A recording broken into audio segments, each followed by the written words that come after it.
Good afternoon. I want to thank you all for coming today. Thank you for coming to school today.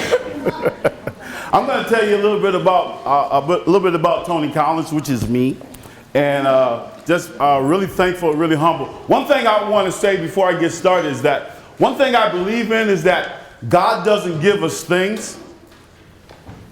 He gives us opportunities, okay? God doesn't give us things, He gives us opportunities. I had the great opportunity to be raised by two great parents. I had an opportunity to go to a real small, be raised in a real small town up in upstate New York called Penn Yan. No, you never heard of that before. Went to a small high school, opportunity to go to a small high school. Got the opportunity to play on the championship team my senior year. We were perfect. We had an undefeated season. From there, I got the opportunity to go to East Carolina on a football scholarship, full scholarship, free education. Talk about that a little bit later. Then I got the opportunity to be drafted by the New England Patriots in the second round.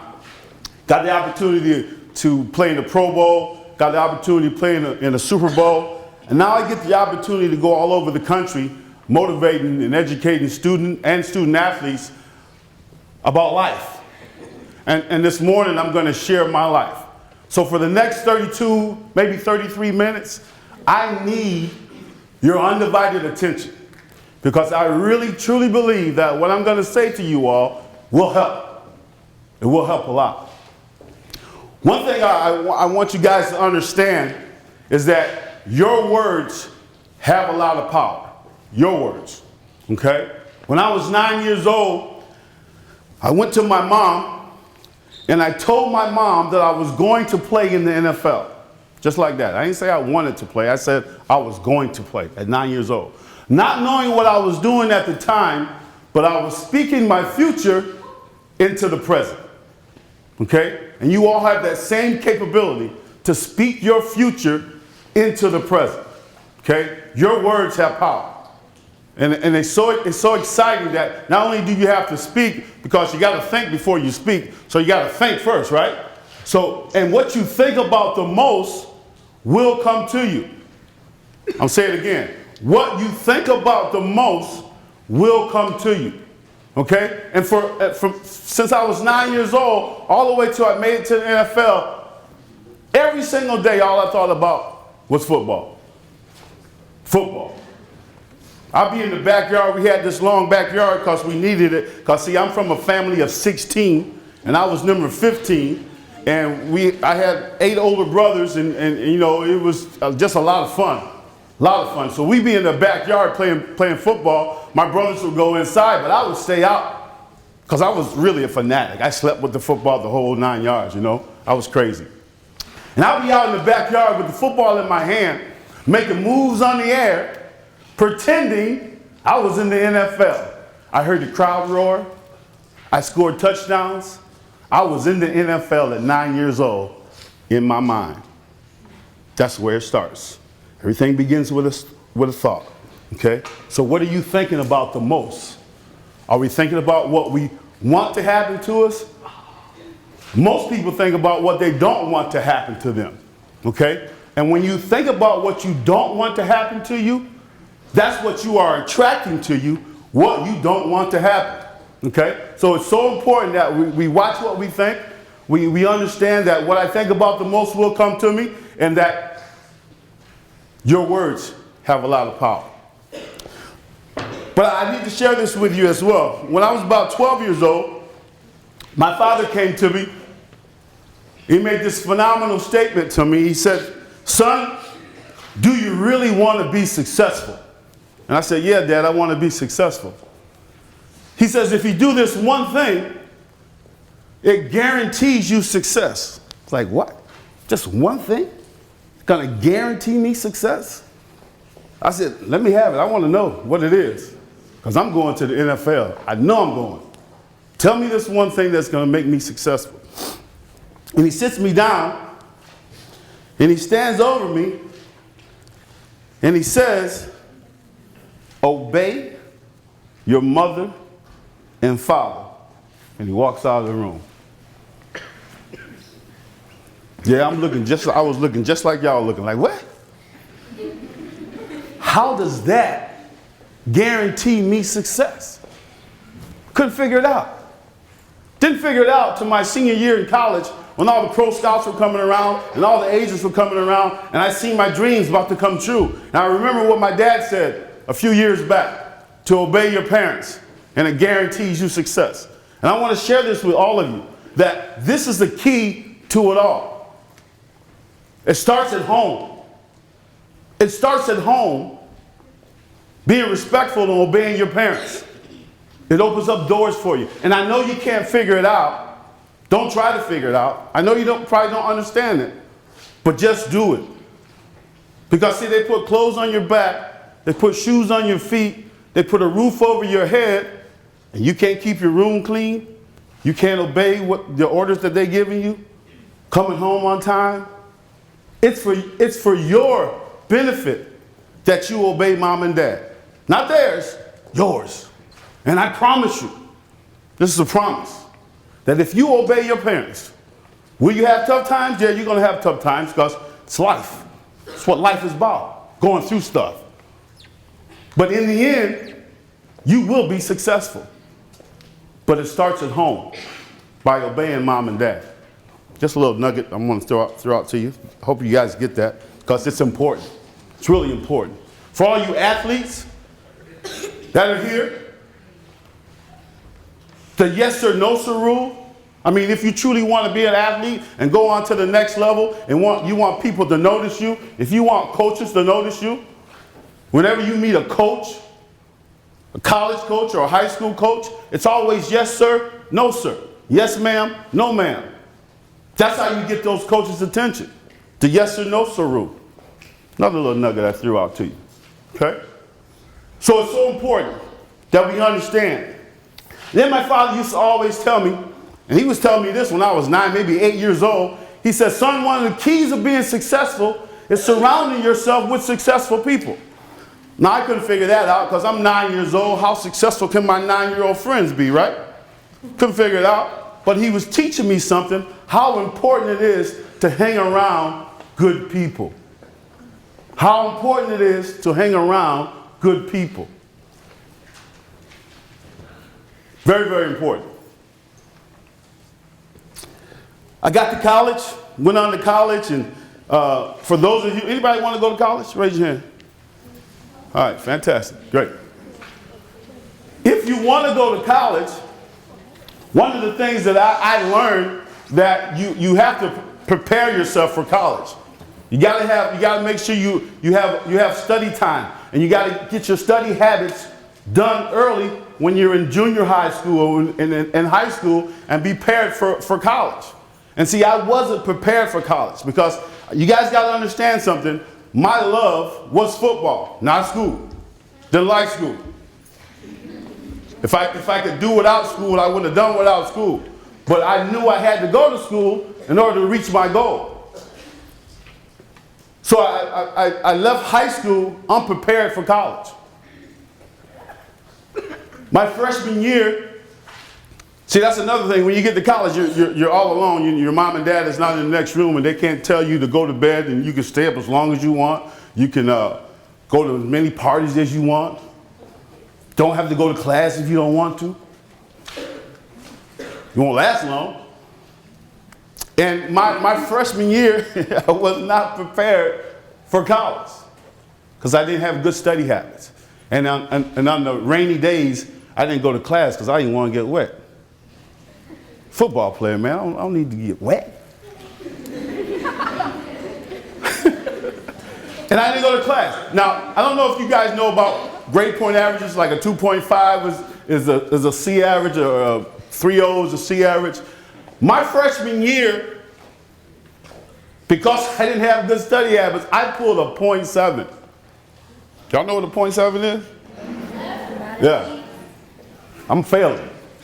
Coaches call me in the office and say, Tony, if you don't pull your grades up, you can't play football anymore. That's all they had to tell me. Can't play football no more? I'm pulling my grades up. Had to go to summer school, went to summer school. Choices. Choices. I want you guys to understand something, that every choice you make, or I say bad choice that you make, not only does it affect you, it also affects the people that are around you, people that love you. Then I had another choice to make. My senior year in college, all the pro scouts were coming around, all the agents were coming around.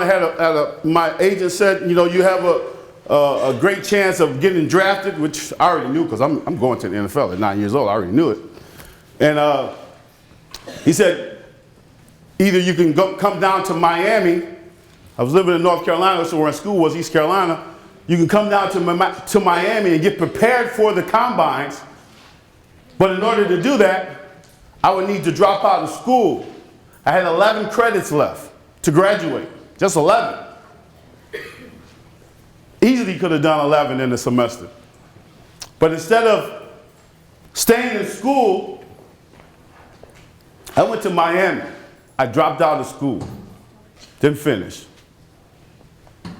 Not knowing that I could have got hurt, been out of football, and now I'm out of an education, a free education at that.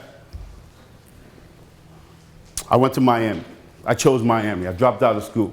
Fortunately for me, I didn't get hurt. I played 8 years, and that was fine, but I still didn't have a degree. I didn't have any education. All you pro football players or pro basketball players that are in the room today, and you're thinking about being that superstar, get your education. Because a career in the NBA or the NFL, I know a career in the NFL only lasts for 3.5 years. What are you going to do when you're 27 years old? You don't have an education, okay? So I got drafted. Draft day came, sitting in the room, watching TV on my little black and white, watching the draft, and I get New England Patriots draft me in the second round. My dream has come true.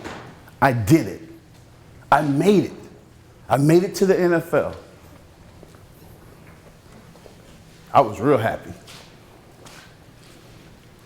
But then the bad choices started to happen. See, in football, especially in the NFL, and when I came in at my rookie season, there were two guys that were in front of me. They got hurt, and then I stepped in their position, and I started for the rest of my career because they got hurt. So I knew for a fact that I couldn't get hurt because the next guy is going to try to take my spot. So I went to the Pro Bowl. Life was great. The '84 season was a good year. And then I started getting nick and nats of different injuries that were starting to happen to me. And I started taking painkillers. Because you take painkillers because you want to stay on the field. And I started taking the painkillers, and they really didn't agree with my stomach, so they made my stomach upset, and I couldn't take them as much as I wanted to, but I had to keep taking them because I had to stay on the field. And one of my friends on the football team said, Tony, you know what? If you smoke some of this marijuana, it'll take that nauseousness away from you.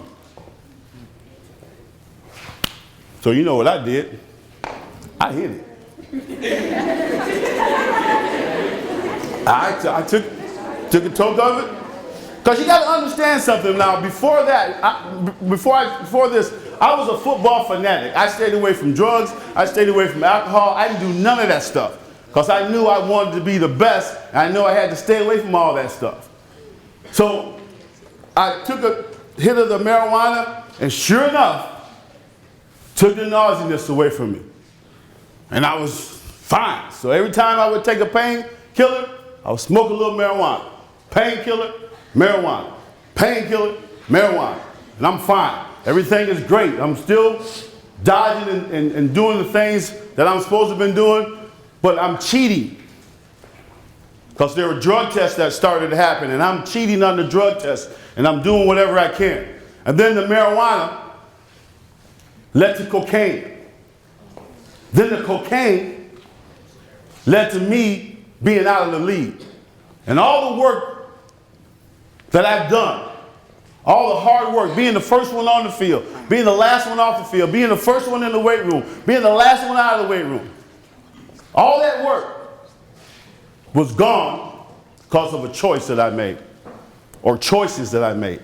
I started hanging around people that I shouldn't have been hanging around. And I want you guys to understand that it's so important that you hang around good people. And you guys know who the good people are. You know who the bad people are. I don't really want to say bad people. They're really not bad people. They're just not so good people. But you know. And I made those choices.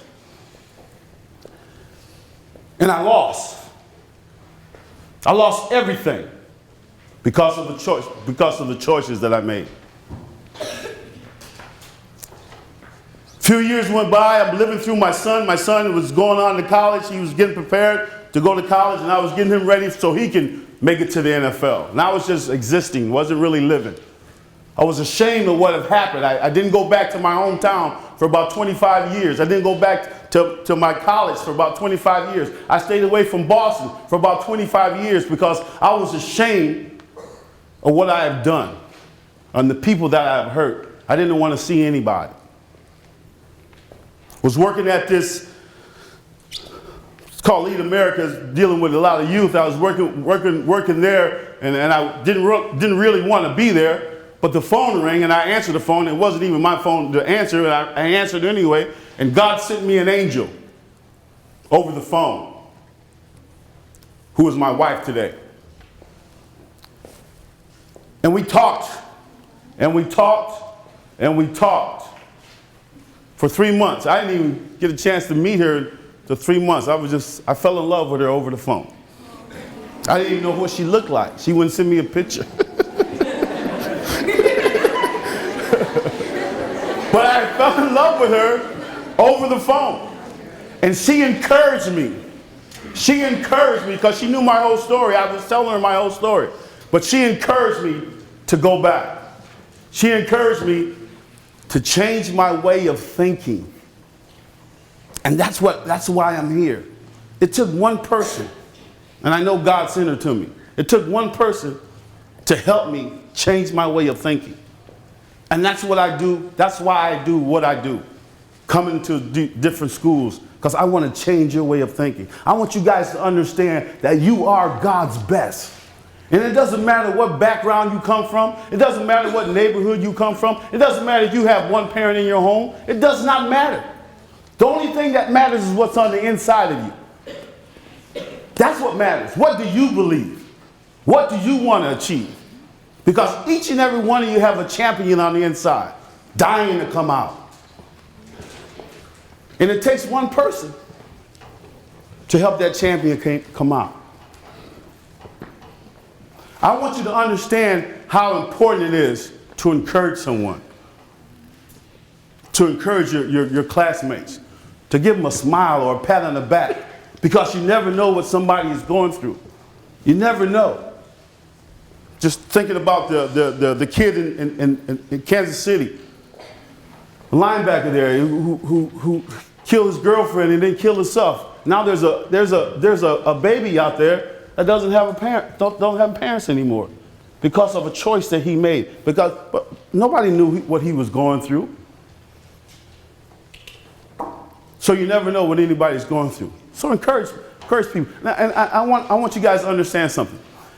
When you give, you always receive.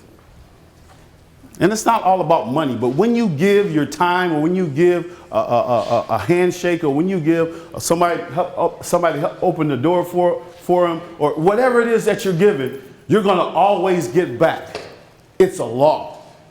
I understand it now, because I love to give anyway, but now I understand that, man, when I give, man, I'm always getting something back from somewhere. It's always coming back. So be a giver. Be a giver. I'm glad to be standing up here, because there are times, and I'm going to donate my book to the school. Hopefully you guys get a chance to read this. I really feel that it will help you. And it's a lot of good stuff in here. There's a lot of bad stuff in here too. But it'll definitely help you. But one thing I want to share with you is that, man, I'm doing better than I've ever done before in my life. Ever. I got 8 kids. I got 5 grandkids. And I'm loving life. I can't wait for my grandkids. I can't wait for my grandkids to come for Christmas. Because I love to see them come and I love to see them go. So, you know, it's a great time for me. And it's been a great time for me to share my life with you all. Because I want you guys to understand something. That all the things that I talked about, if you apply them in your life, and you do the things that I talked about, you will be successful. I promise that. You will be successful. And I promise one thing. If you want to fail in life, which I know nobody does, but if you do want to fail in life, do drugs. If you want to fail. If you want to fail, go ahead and do drugs. But if you don't want to fail and you want to be successful, do the things that we talked about today. Live your life to the fullest. And understand that, you know, whatever you believe, you can achieve. It's a true statement. Dreams do come true. They came true for me, and they can come true for you as well. I'm just a small town kid from a small town, and my graduating class was 125. Let me show you how powerful your words can be, right? Nobody ever from my high school ever went to the NFL. Nobody. All my older brothers, they were good football players too. They tried to make it, they didn't make it. So nobody ever made it. I knew I was going to make it. I knew I was. At 9 years old, I knew I was going to make it. One day before a game, my senior year in high school, show you how powerful your words are. I was sitting beside another teammate of mine. His name was Chris Chrissy, good athlete. And I said to him, I said, Chris, wouldn't it be cool if both of us made it to the NFL? Just like that, just nonchalantly. I can't remember what he said, but I knew I was going. I was just hoping he would go too. And Chris went on to Princeton. I went to East Carolina. 4 years later, I got drafted in the 2nd round by the New England Patriots. Chris got drafted in the 12th round by the New England Patriots. Coincidence? I don't think so. Your words have power. So understand, it's so important that we're speaking life, that we're speaking positive things, because it's going to come back to you. And when you speak negative, and you're speaking negative things, that's what's going to come back to you. Your words have power, and dreams do come true. Try me. I just want you to try me. And it all starts, like I said before, it all starts at home, guys. It all starts at home. You got to get that first. You got to get that first. If you're giving your mom and dad a hard time, you know, change that, man. Change your way of thinking. And understand what Tony Collins said to me, that if I obey my mom and dad, it's going to guarantee me success. And it will. That's a promise. That's a promise. Now I'm going to open it up now for a Q&A. One thing about my Q&A is that you cannot talk unless you raise your hand. And then, you know, that's the way we're going to do it, if we can do it that way. So if you have any questions about football, about life, about anything that you may want to ask me, right now is the time. So if you raise your hand, I'll answer as many questions as we can. Yes, sir. In the white. How long were you in the Patriots? I can't hear you. How long were you in the Patriots? How long did I play for the Patriots? I played for the Patriots for 7 years. 7 years for the Patriots. Yes, sir. Everybody else got to stop talking. I can't hear. How old were you when you were drafted in the I was, let me see, 18, 19. I was 21 years old. I was 21 years old when I got drafted by the Patriots. Now, guys, I want you to understand something. I like the hat. I want you to understand something. Remember I told you I dropped out of school? And then, you know, I dropped out of school. I went back to school. But I did it the wrong way. Okay?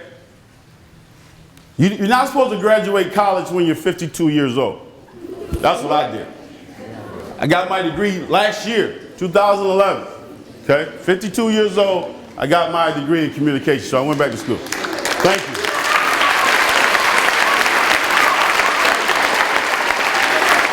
I seen a hand up. Yes, sir. Everybody got to be quiet now. I can't hear. Am I in the Hall of Fame? Not the New England Patriots Hall of Fame. Not yet. I'm in my high school Hall of Fame. I'm in the East Carolina Hall of Fame. Maybe the Patriots will get me in there a couple of years from now. Yes, sir. What years did I play? I played from 81 to 88. 81 you guys don't even thought of then. Yes, ma'am. I can't hear, guys. How tall was I when I was a Patriot? Is this as tall as I am right now? 5'11". I was 5'11". Yes, sir. I can't hear, guys. Before I retired, I played with the Dolphins my last year. With the Miami Dolphins was my last team that I played with. Did I win the last game of my career? Yeah, I did. Actually, I did. Did win. Yes, sir. In the what? I'm 53 years old, man. There's no 53-year-old players playing football no more. Keep it down, guys. Keep it down. Yes. Oh, she asked me where's my ring from. I have two rings. I have this ring, which is a East Carolina Liberty Bowl championship ring, and I have my AFC championship ring with the Patriots that I played in Super Bowl 20 with. See, the AFC championship ring is a ring that they give the losers of the Super Bowl. We made it there though, but I wear this ring because it means a lot to me, because I want you guys to understand something too. You see, this school right here, I want you guys to appreciate this. I mean, really appreciate this, because when I go back to my hometown now and I look at my school, man, when I was there, I really didn't appreciate it. I really didn't. But I want you guys to appreciate where you guys grew up at and where you guys went to school at. And then when you get to high school, you want to appreciate that. And I appreciate East Carolina because East Carolina gave me a free education. Okay, so I appreciate that. Yes, sir. He didn't raise his hand. Yes. How they do what?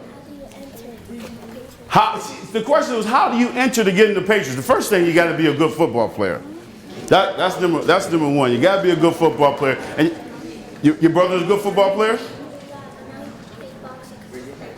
Okay. And you got to go to college too. Yes, sir. How many yards? Hold on a second. How many yards did I have? I mean, I can't remember all the yards I had. I know the best season that I had was in '83 when I went to the Pro Bowl. I think I had like over 1,000 yards. I had like 15 touchdowns, and I'm not really sure, but that was my best year in '84. Yes, sir. I can't hear you. How long would I have lasted with the Patriots if I didn't make the bad choices that I made? Longer than I did. I know for a fact. I know for a fact I would have lasted longer. Guys, I really want you to get this now. I really want you to understand, the choices that I made when I was in the league, not only did I hurt myself, but I hurt my mom, I hurt my dad, my brothers, my sisters, my ex-wife, my children. It really affects a lot of people. It's not about you when you make your choices. It's about people that love you. It's about people that love you. Yes, sir. I'm sorry. Hey, when did you start to play football? I started playing football when I was 7 years old. 7 years old? 7. I ain't have no other choice. Yeah, I was sorry about that, Joe. That's all. 7 years old is when I started. Yes, sir. Hold on, guys. I have some signed autographed pictures that they're going to give everybody at the end of the thing.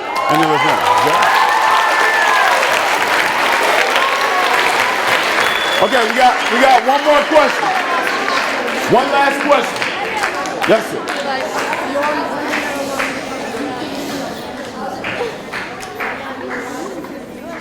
The question is, how did it feel playing in the Super Bowl?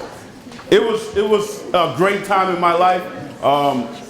It's one of the games that every NFL player wants to play in. Every NFL player wants to win. Unfortunately, we did not win that game, but it was a great time getting there. Just the thing I miss the most about football now is the camaraderie with. I miss the money a little bit. It's the camaraderie. It's the camaraderie with the players. It really is. It's the camaraderie with the players. Are we done? Okay. I want to thank you all so much for attending. Thank you all so much for listening.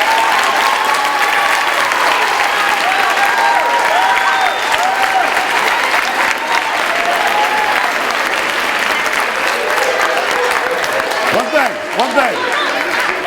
Guys, listen up, really. And I'm so serious about this. I am so serious about this. Anything you guys want to become what you believe. Okay? Whatever you believe, you can become. Doctor, lawyer, president, does not matter. Dreams do come true. God bless you. Love you.